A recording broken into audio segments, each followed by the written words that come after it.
Hello and welcome back to Inquisitor Martyr. Last time we ended up doing 3 missions in the Void Crusade, and before we jump back into it, I forgot to go over some of the gear we found. That's still the same radium carbine I'm still sitting on.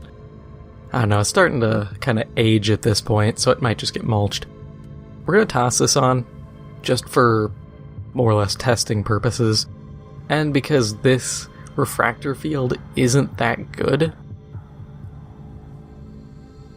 Like, the shotgun burning skill hit's useful, but self-destruct for castellans isn't good, movement speed's okay, dot duration's neither here nor there.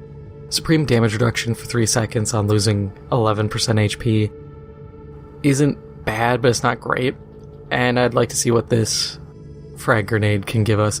Plus, it's more HP.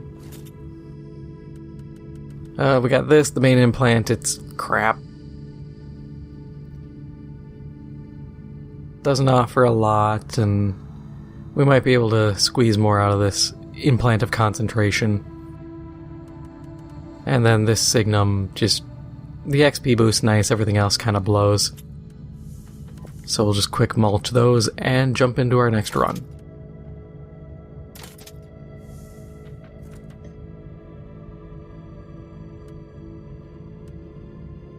Where does the mighty map tell us? This way. Yeah, that lines up.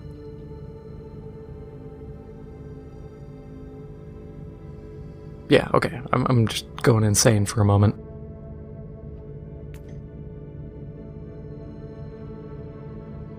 Ooh, yeah, we can actually put the things on this again.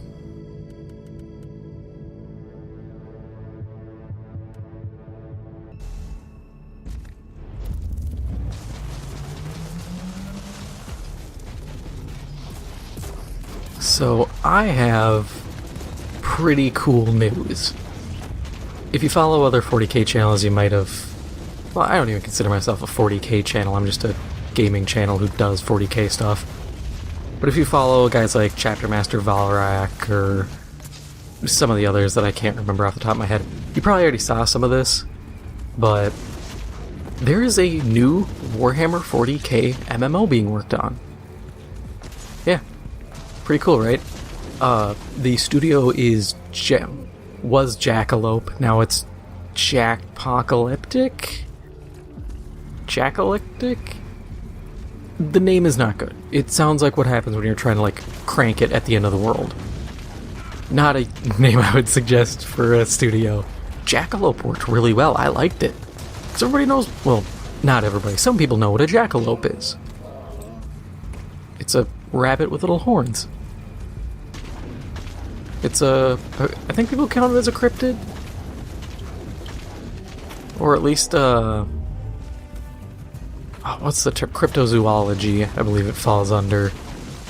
Kind of weird, like, cryptozoology lumps things like that, Tsuchinoko, which is the fat snake, and Bigfoot and Mothman in the same category. It's like, these feel like really weird things to have in the same category. Like, oh hey, it's a rabbit or a hare with, you know, horns, and here's a 8-foot-tall monkey man who will crush your skull. Like, oh, okay. That's some breadth within that category. You got everything. But yeah. 40K MMO. They are currently in, like, the exploratory phase, so they're trying to just get an idea what they want to do. Which is cool. I get that. I actually even applied for a position because they needed a designer, and I was like, yo, I can do that. I'm bad at admittedly kind of selling myself. Years of not really bragging about anything will do that to you. But hopefully I hear back, because that'd be really dope, and I'd love to do that. I wouldn't be able to, like, share anything with you guys, unfortunately, NDAs and stuff, but second things would be available, I would totally mention it, because it would be, 1, 40K, which is cool, 2, it would be something I'd be working on. But I'm excited for the game. They're trying to figure out just how to work it. The head guy is the guy who worked on... He's one of the head people who did City of Heroes. Which I was like, oh, cool, I played that. I like City of Heroes. I thought it was fun. And it gives me hope, because at least it's someone who has experience in MMOs. Granted, I'm always worried. Look at Amazon and the stuff with New World. They had a bunch of MMO veterans, and they still made rookie mistakes. For examples, check out Nerdslayer Studios. He did a video, Death of a Game, New World. They brought him in and a bunch of other like people who do MMO content, and he flat out was like, look, these things are issues, X, Y, and Z will cause problems. And the devs were shocked, like, oh man, we didn't think of that. And they were just making, like, they had a morality system.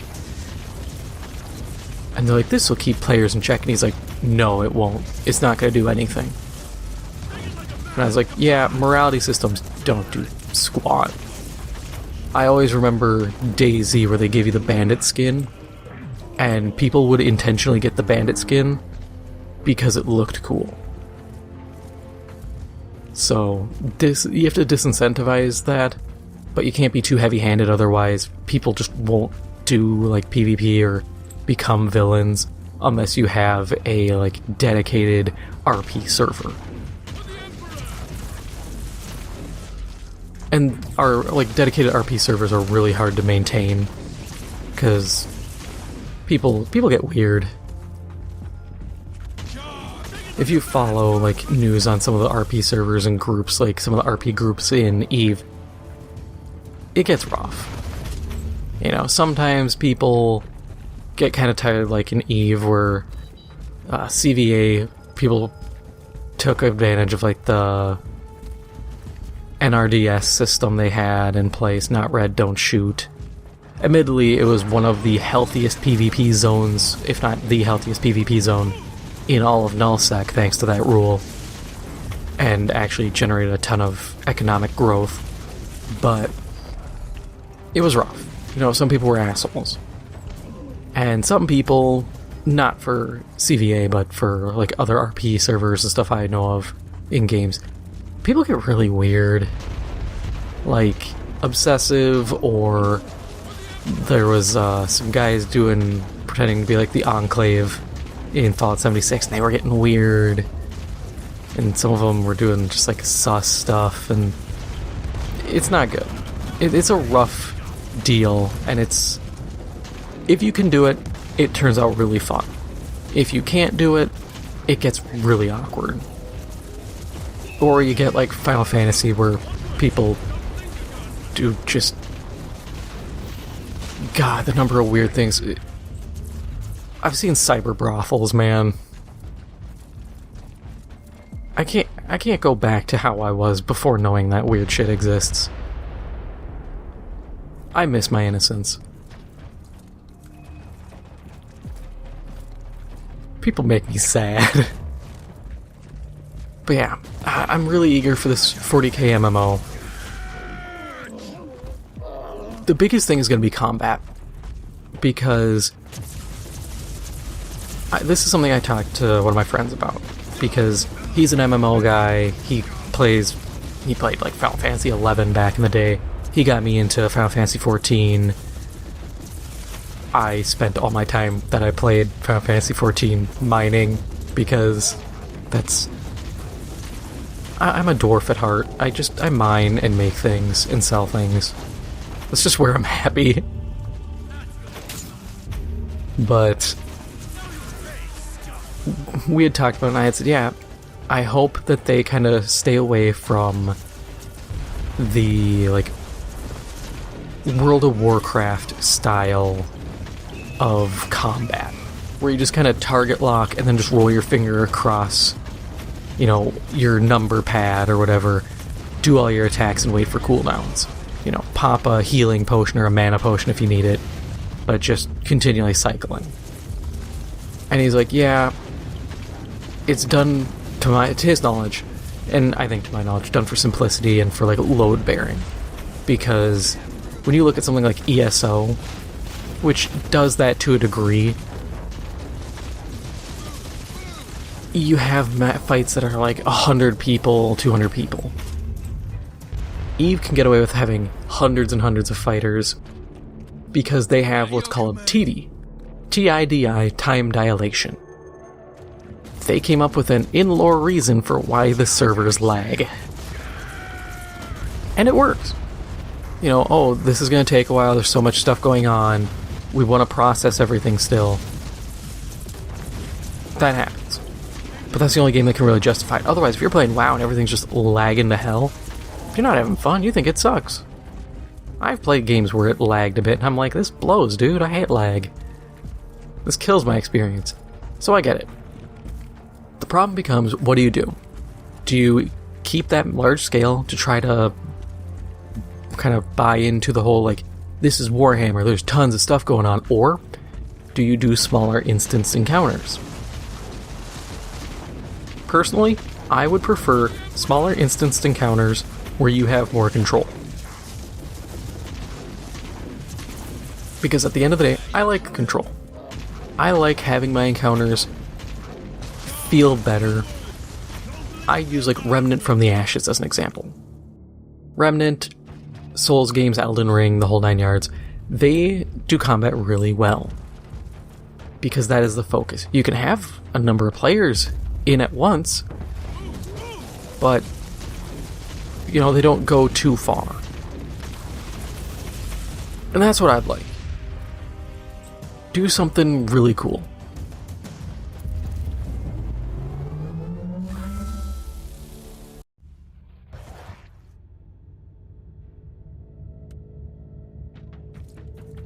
Quick dump all this.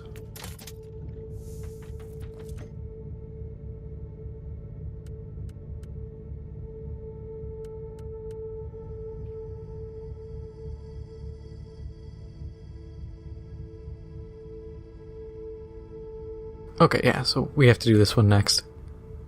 We'll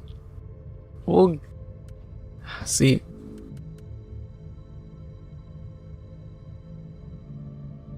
That's fine. That's fine. We'll handle it.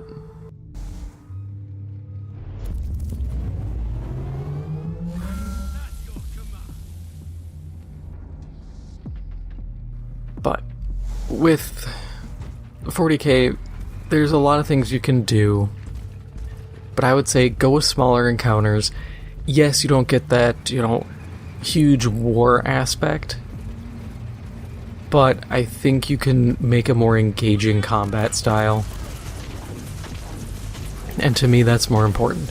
You could have players could play as guardsmen, but they play as like a commissar who summons guardsmen and can be kind of a minion mancer. You could have a minion mancer for Space Marines and have it be, you know, a captain or something, and he summons like neophytes or scouts. So he's a sergeant effectively. You don't get as many as guardsmen, but they're a bit hardier. Chaos, you could have a cult leader, you could have an aspiring champion who can have a ton of cultists.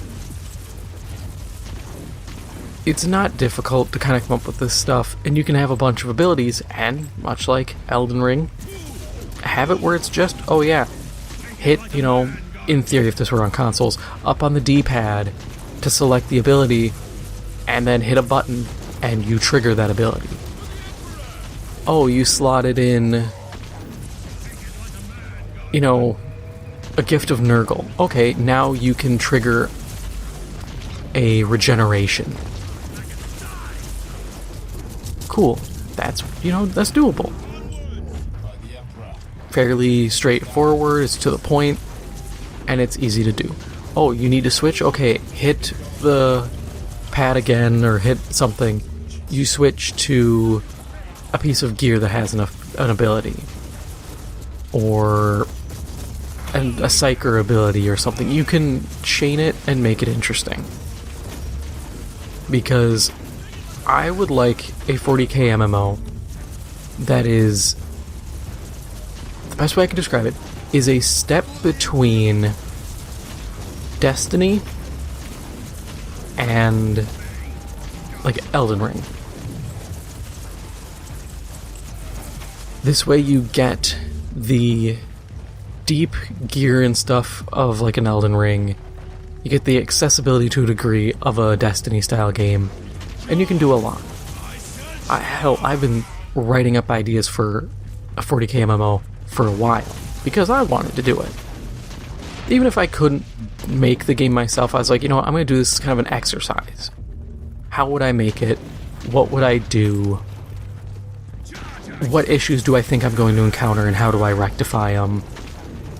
What would be a fun mode? Things like randomly generated dungeons and kind of raids on Space Hulks. That's pretty cool.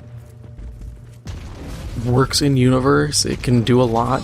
You can have static dungeons and raids, but you can also have that random element for people who are bored. Gear can be a lot of stuff. You can have cool relics, and you could have semi-random or completely random rolls, like a Destiny or something, to further expand on these gear pieces. You could do clans. God, it would have to have clans or guilds. The customization would be really cool, because even if you just do Space Marines and Chaos Space Marines, the amount of visual customization, you can have basic versions of a bunch of chapters, or you can just let people create a chapter. I would actually probably prefer having preset chapters, but just have a ton of them. It's not that difficult. All it is a shoulder plate color, a few different like sub appearances, like Iron Hands. Iron Hands has some cybernetics, so you'd see that. Or salamanders have the like lizard scale, dragon scale appearance on some of their stuff because they have like almost a loincloth. Stuff like that where it's like, okay, that's your chapter, that's your little unique marker for a free-to-play version. Bing, bang, boom, done. But then you can have your super fancy, like, oh, you're part of the Ultramarine, so here's a super whack-looking Trojan soldier, Spartan-looking man armor set. You know, you shell out a couple bucks, cool, that's your thing. Yay. Transfer charms have been successful. Covert mission coordinates inloaded. Good thing I found that, because I kind of forgot I needed to do it until I stepped in here.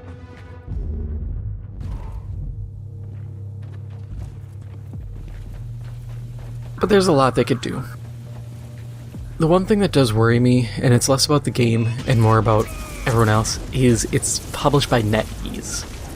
You know, one of the Chinese gaming companies. And that alone, even though it's an American studio, NetEase, I think, either controls them or at least works heavily with the studio. And I think that's going to push a lot of people away.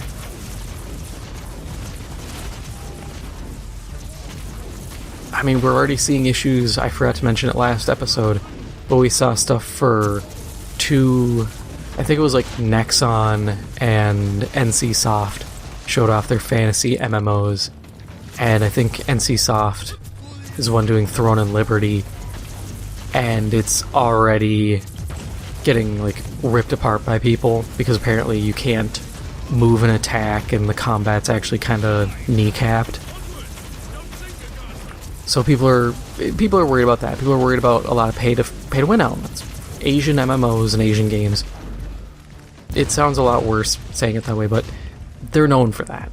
Korean MMOs have bad grind rates, or like drop rates, and high grind, and a lot of them have pay to win elements.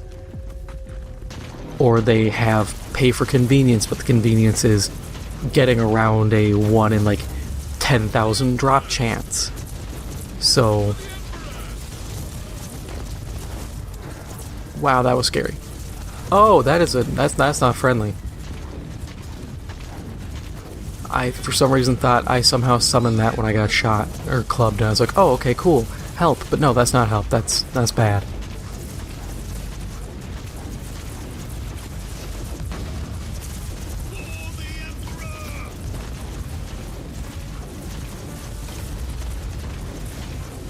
But yeah, I'm worried because I'd love to work on that game. I think it'd be fun. I think there's a lot of potential, and it's early, but we'll just have to wait and see. I'm gonna keep my eye on it.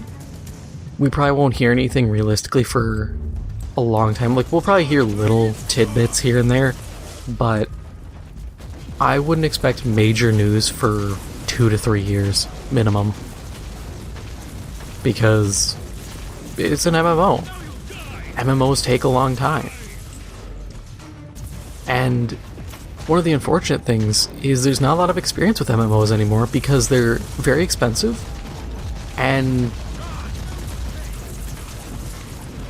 they don't make a lot of money, but I think that's mostly because MMOs, in their design choices and in their monetization, have not come up to the standards that the rest of gaming has come up to. You know, battle passes, cosmetic packs that are reasonably... Actually, I'm lying right there. Reasonably priced, my lily white ass. $25 for a skin pack. You see that in everything. You see that in Diablo. People are smoking that Maui Wowie crack when they think that's a reasonable price. It's one skin pack. It's not worth a third or almost half a game's price. But yeah, it just hasn't really... That genre hasn't really evolved. It's been very stagnant.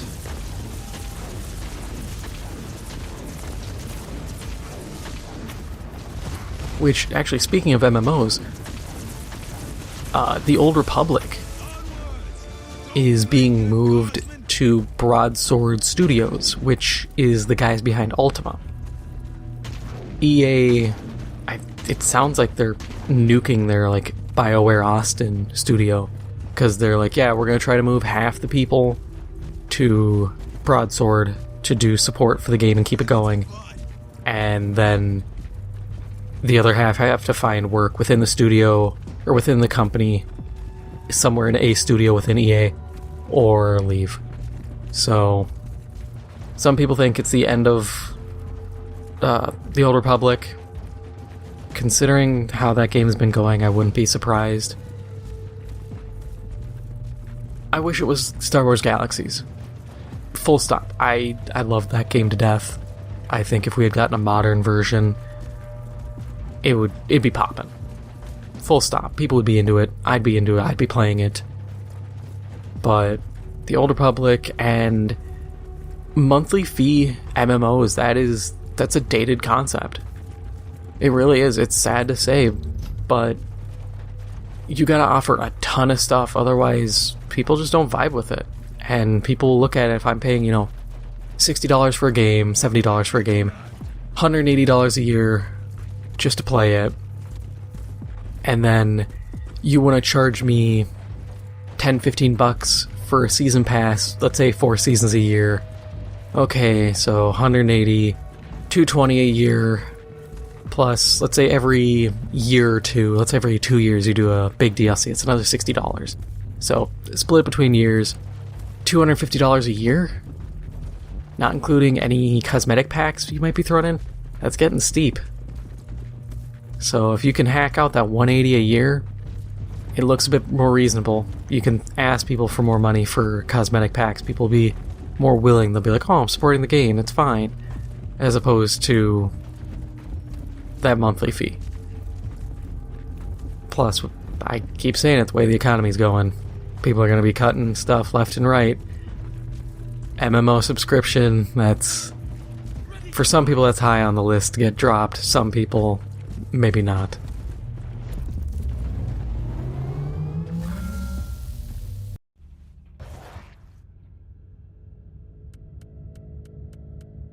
Ooh, covert mission. But that is... Actually, let's check the gear before I end this. Ooh.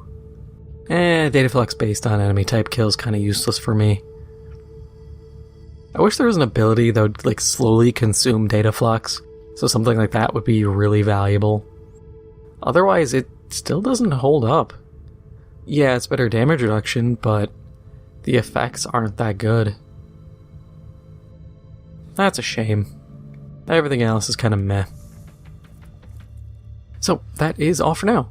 If you enjoyed this episode, make sure to hit the like button, it helps out the channel a lot, and if you haven't already, make sure to hit the subscribe button. Thank you for watching, and I'll see you in the next one.